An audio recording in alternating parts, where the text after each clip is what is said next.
Bismillahirrahmanirrahim. Assalamualaikum warahmatullahi wabarakatuh. Bagaimana kabarnya adik-adik semua? Mudah-mudahan sehat selalu.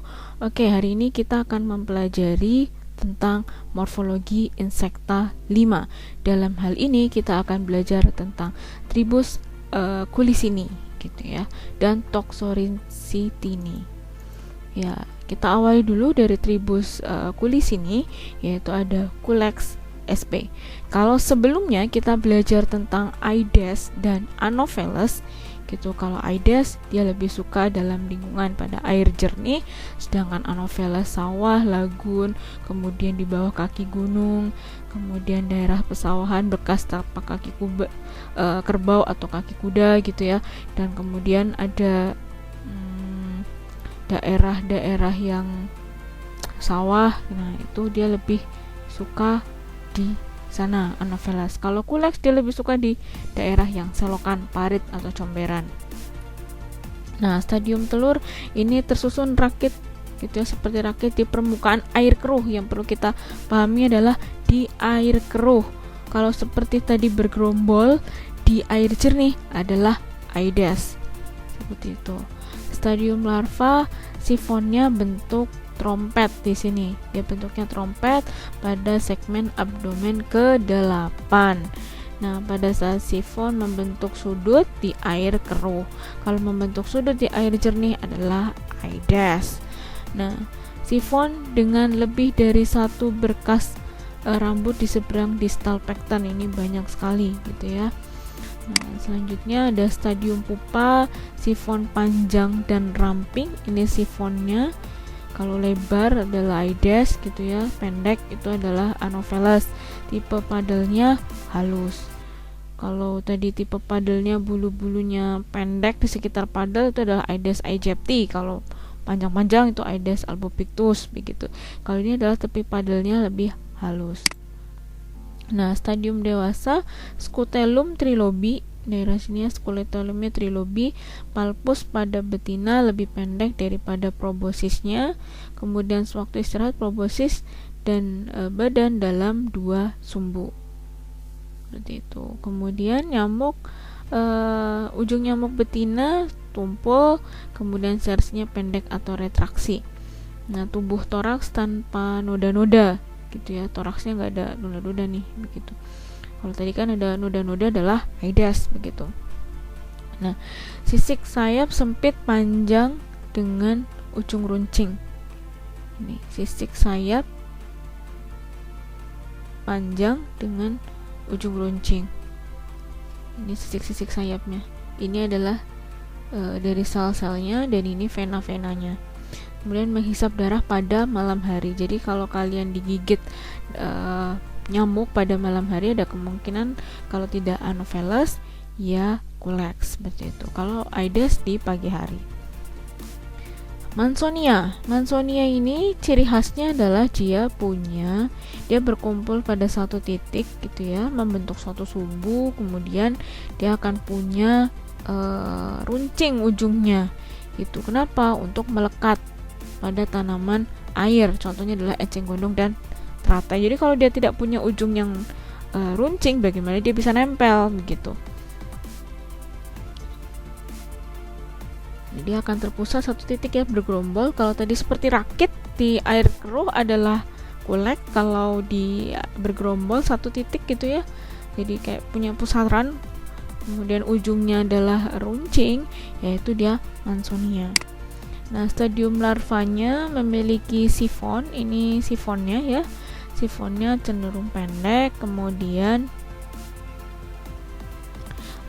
dia punya runcing nih, ujungnya runcing. Kenapa? Untuk melekat pada akar-akar tanaman. Contohnya adalah Pistia, Eichhornia, Salvinia. Intinya ya untuk menancap ke tumbuhan air tadi eceng gondok gitu ya. Ini larvanya nancep ke tumbuhan akar tumbuhan air. Nah, selanjutnya stadium pupanya dengan katup penembus dan melekat pada tumbuhan air. Jadi yang perlu diingat adalah Mansonia itu karakteristiknya menancap pada tumbuhan air. Hanya itu gitu ya. Air jernih, Aedes, kemudian kalau Anopheles rawa, lagun, kemudian kaki gunung, kemudian pantai, sawah. Nah, itu Anopheles. Culex di selokan, parit-parit gitu ya. Sedangkan di yang tumbuhan berair adalah si Mansonia gitu ya. Nah, kemudian stadium dewasanya Scutellum trilobi. Ini Scutellumnya trilobi, ada 3 lobus. Scutellum ini ya, Scutellumnya trilobi.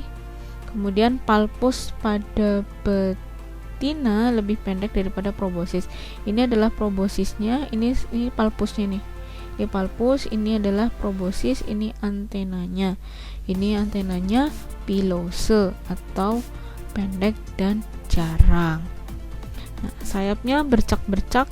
Ini ada ini venasinya bercak-bercak gitu ya. Kemudian setiap sisik sayap lebar asimetris, ini sisik sayapnya.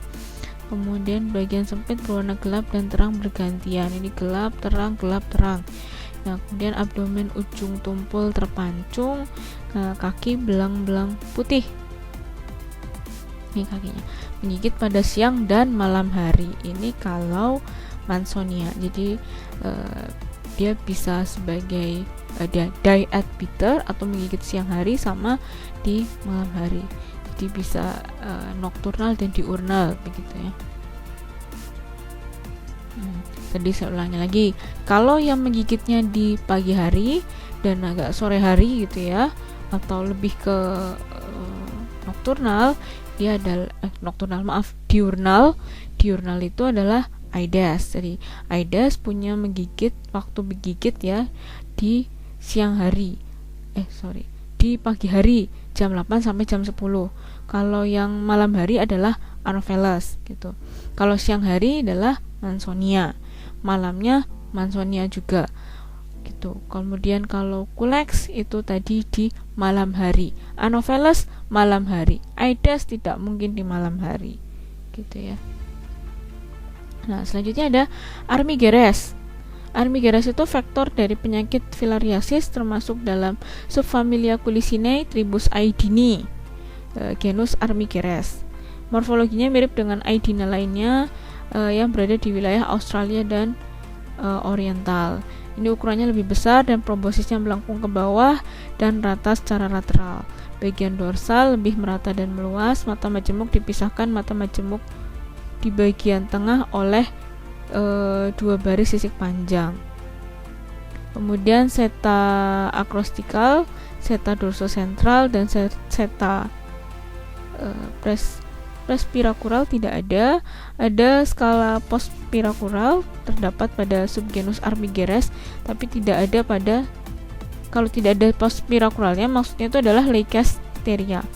Ini morfologinya mesomeronnya kecil, kemudian alula dan kalipter atas sayap dengan sisik seperti rambut pada margin, profilnya tidak jelas. Kemudian larva dibedakan dari semua genus Aedina lainnya. Dalam jangkauan tidak adanya pekten pada sifon. Selanjutnya terakhir adalah Toxorynchites. Toxorynchites ini dia tidak menggigit darah manusia, dia hanya sebagai predator untuk nyamuk-nyamuk yang lain. Jadi dia sebagai pengendali hayati. Ini termasuk dalam subfamilia Toxorynchitini, genusnya adalah Toxorynchites. Dikenal sebagai pengendali hayati nyamuk Aedes. 94 spesies ditemukan di daerah tropis, lainnya ditemukan di Amerika Utara, Rusia Tenggara, dan Jepang. Ini tadi sudah saya sebutkan sebelumnya, yaitu sebagai predator larva nyamuk lainnya. Jadi dia akan memakan nyamuk yang sifatnya sebagai hama. Contohnya gini, yang disebut sebagai hama tuh begini, dia si toxor ini akan memakan Aedes. Aedes itu kan sebagai vektor DB, jadi sehingga tidak ada penyebarannya. Gitu. Kan dalam piramida kehidupan ini, gitu kan harus ada yang sebagai predator. Piramida makanan kan harus ada yang predator kan, gitu. Nah, tidak mengkonsumsi darah, yang jelas penyebarannya kosmopolitan dan tergolong diurnal.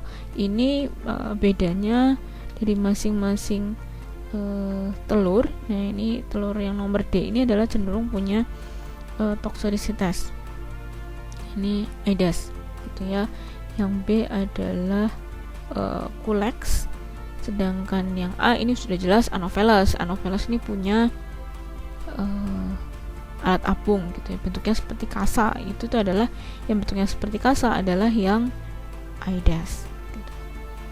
Nah, diletakkan satu persatu di permukaan telur, kemudian seperti telur Anopheles, Biomia, Aedes, Sophora, dan Haemococcus.